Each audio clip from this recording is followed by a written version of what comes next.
Praise lord, హల్లెలూయా. దేవుని నామానికి స్తోత్రాలు. మీ అందరికీ నా వందనాలు తెలియజేస్తున్నాను. ఈ దినం కొరకు దేవుడు సిద్ధపరిచినటువంటి మాటలు. ప్రియ సహోదరి సహోదరుడా, నీ జీవితంలో నువ్వు ఎదుర్కొంటున్నటువంటి ఆర్థిక సమస్యలను బట్టి, కుటుంబంలో సమాధానం లేనటువంటి పరిస్థితులను బట్టి, నిరుద్యోగాన్ని బట్టి, గర్భఫలాన్ని బట్టి, అదే రీతిగా నీ జీవితంలో ఎదుర్కొంటున్నటువంటి నిందలు, అవమానాలను బట్టి దేవుని సన్నిధిలో ప్రార్థిస్తున్నా జవాబు రావడం లేదని దేవుణ్ణి ప్రశ్నించేటువంటి స్థితిలో నీవు ఉంటున్నావా? అయితే ఈ మాటలు దేవుడు నీ కొరకే మాట్లాడుచున్నారు. అంతటి సముద్రం మీద తుఫాను లేచినందున ఆ దోణె అలల చేత కప్పబడెను. అప్పుడు ఆయన నిద్రించుచుండగా వారు ఆయన వద్దకు వచ్చి, ప్రభువా, నశించిపోవచ్చున్నాము, మమ్మల్ని రక్షించుమని చెప్పి ఆయనను లేపిరి. అందుకు ఆయన, అల్ప విశ్వాసులారా, ఎందుకు భయపడుచున్నారని వారితో చెప్పి లేచి గాలిని సముద్రమును గద్దింపగా మిక్కిడి నిమ్మళమాయెను.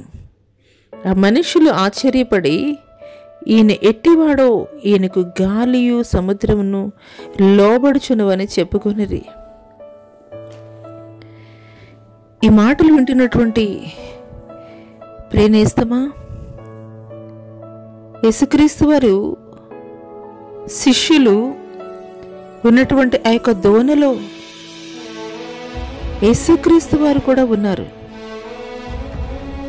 కానీ ఆ యొక్క సముద్రం మీద తుఫాను చెలరేగినప్పుడు, అలలతోటి కొట్టబడుచున్నప్పుడు ఆ యొక్క నావ, వారిలో కలవరము చెలరేగబడింది. వారు ఆందోళన చెందుతున్నారు. అందుకొరకే దేవుని వద్దకు వచ్చి వారు మాట్లాడుతున్నారు, ప్రభువా, నశించిపోవచ్చున్నాము, మమ్మల్ని రక్షించమని చెప్పి ఆయన లేపిరి.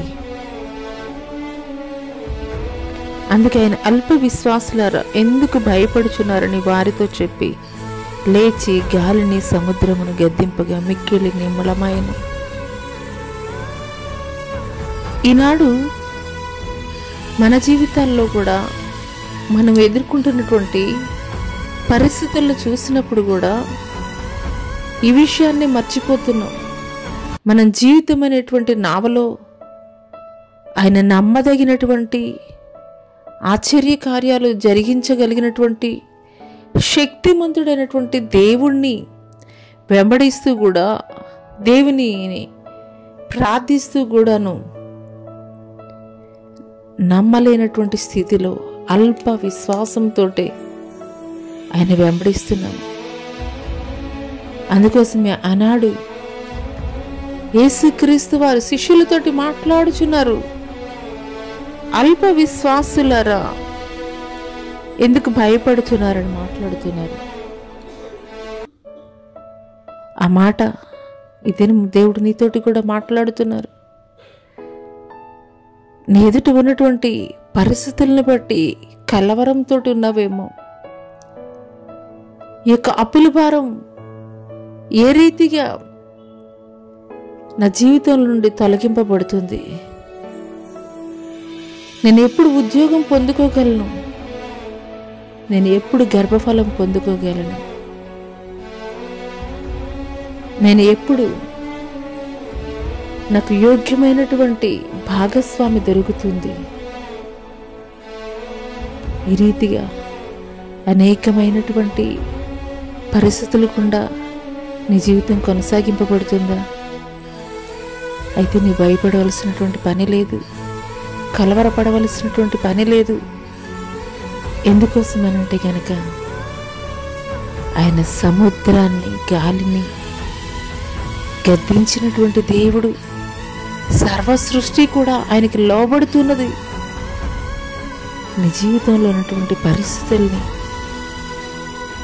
నిమ్మళపరచడం ఆయనకి అసాధ్యమా?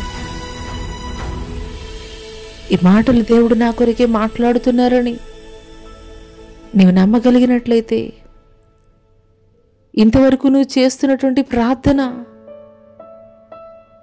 నా జీవితంలో నేను ఎదుర్కొంటున్నటువంటి పరిస్థితులు మార్చబడతాయా లేదా, ఈ రీతిగానే అనుమానంతో, అల్ప విశ్వాసంతో దేవుడి సన్నిధిలో ప్రార్థిస్తున్నావేమో.